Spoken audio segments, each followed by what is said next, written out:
Season is underway, plus we're looking ahead to some warm weather again, and that's likely to draw even more people to our local waterways or pools, and this brings water safety to the forefront.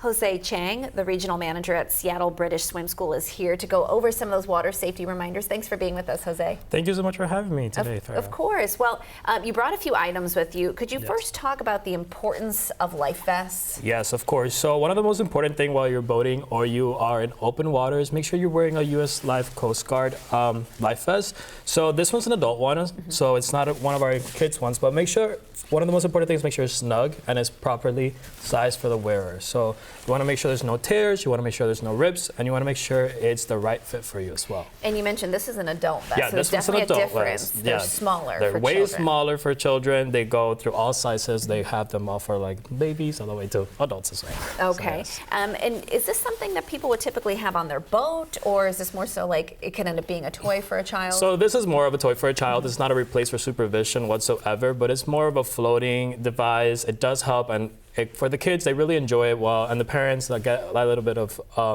not fully supervising, but still get the chance to have fun in the water as well. How early should kids start learning to swim? Well, here at British Swim School, we say all from 3 months old, we could start swimming. We have our tadpole classes with parent and babies, and they do great. And the earlier the better. It's more water confidence and makes them happier in the water as well. Now, when it is warmer here, people tend to try to swim in parts of Puget Sound or even the ocean. What do we need to know about rip currents? Well, sometimes in big lakes, we do have some rip currents. One of the most important things is make sure when you have rip currents, you're swimming diagonally. You're not swimming like right into it. And if you get super tired, one of the most important things that we teach is make sure you're floating on your back. Okay, so floating on your back is going to help you a lot. It's going to let you rest, and it's going to let you breathe as well. And then don't panic. That's one of the most important things. Definitely don't panic.